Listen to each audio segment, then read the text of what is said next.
Aray! Rogelio, hindi ko na kaya ang sakit! Anong nangyayari sa'yo, Liza? Ayos ka lang ba? Sige, ituloy mo lang, Rogelio, kahit anong mangyari. Sa gitna ng ulan at sakit, may pinanganak na liwanag. Ngunit ang liwanag na iyon ay may dala ring pagsubok.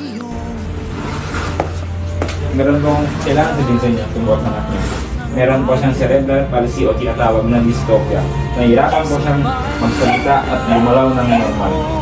Ano? Ayos-ayusin yung pananalita mo, anak ko yan. Buhay siya at matalino, ngunit kailangan niya ng pag-unawa, hindi awa. Ano ba, Rogelio? Anak natin siya, aalagaan natin siya kahit mahirap, kahit masakit. At dumating ang panahong kailangang pumili. Magmahal sa tabi o magmahal mula sa malayo.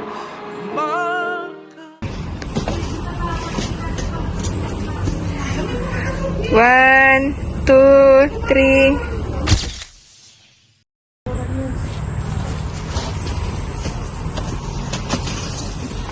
Kung magbabalipas ng gutom ha. Nak, mag-aral ka na mabuti ha. Ma! Huwag mo ako iwan, ma! Balik rin ako. Ma, alis ka na ba, ma? Ma! Ma! Alis ka na. Paalam, anak. Ito ang mga gamit mo. Kung magbabalipas ng gutom. Tama na. Ma! Tumigil ka na. Alis ka na. Sa bawat yakap na bitin, may pangakong babalik. Ngunit hindi lahat ng umaalis nakakauwi.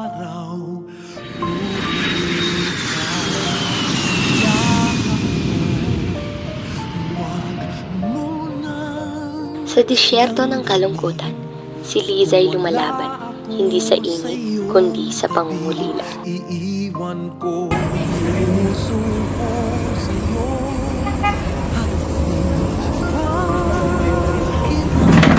Liza! Yalla! Move fast! You so slow! Clean floor! Clean by room! Now! Wait, sir. You Filipino! Lazy! Always crying? Always slow! Move fast! No rest until finish! You hear me? Yes, sir.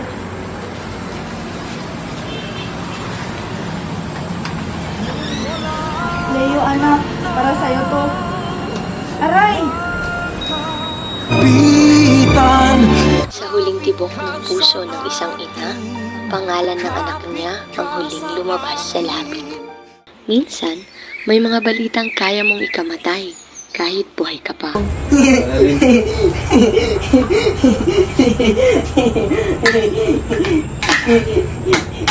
Nak! Nak! Po! Padala na po! Si Mama! Hindi na siyang papadala. Iniwan niya na tayo. Bakit? Pa!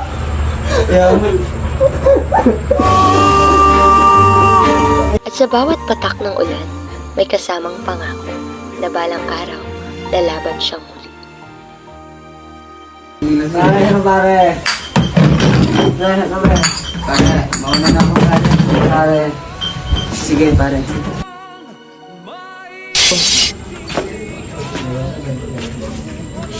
Hoy! Rogelio!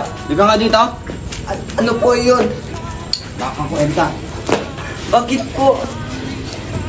Rogelio, yan na ba yung anak ko? Bakit parang may sakit siya? Yan yung iniwan yung nanay niya. Walang kwenta. Gutom na ako. Kumain ka mag-isa mo. Ang kamay na dapat ginagabayan, ngayon ay pinarurusahan. Sa mundong puno ng tao, minsan, ang sakit ay mas malakas kaysa tulong.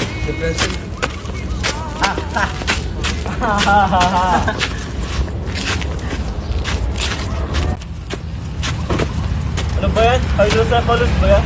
Anxiety yan. Depression yata.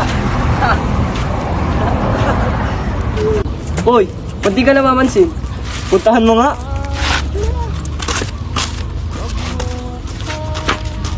Sabi tumigil ka eh. Pugin nyo yan!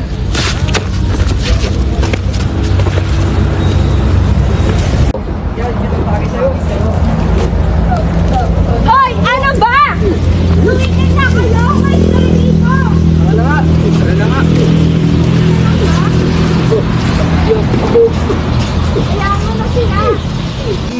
tayo tulad ng dati, kay bilis ng sandali.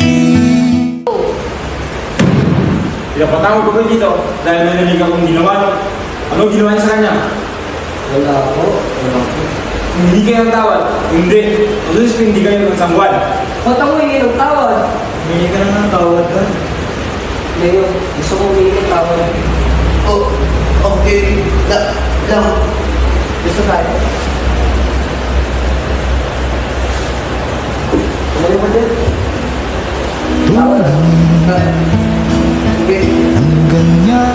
Ang kayang magpatawad, siya ang tunay na malakas. Hindi kayang talunin ng sakit ang pusong marunong magmahal. Si Leo, marupok ang katawan, ngunit matatag ang kaluluwa. Sa bawat sakit, may dahilan ang Diyos.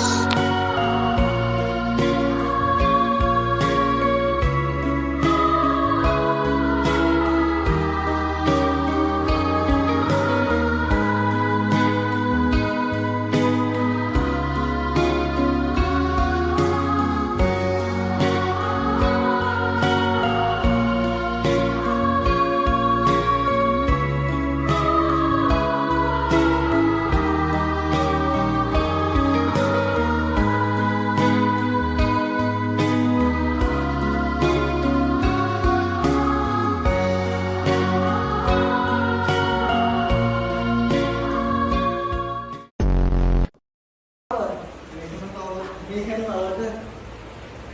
Yan.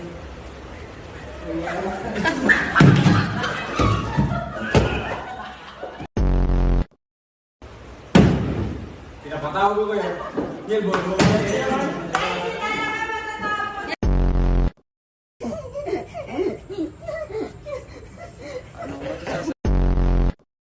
Use Oslo. Clean. Show.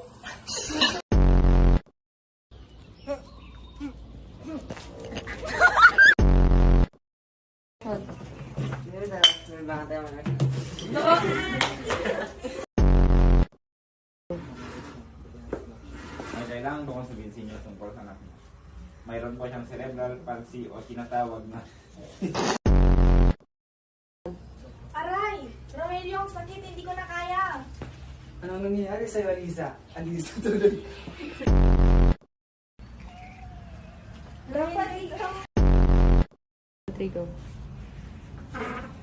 Aray! Rogelio, ang sakit, hindi ko na kaya.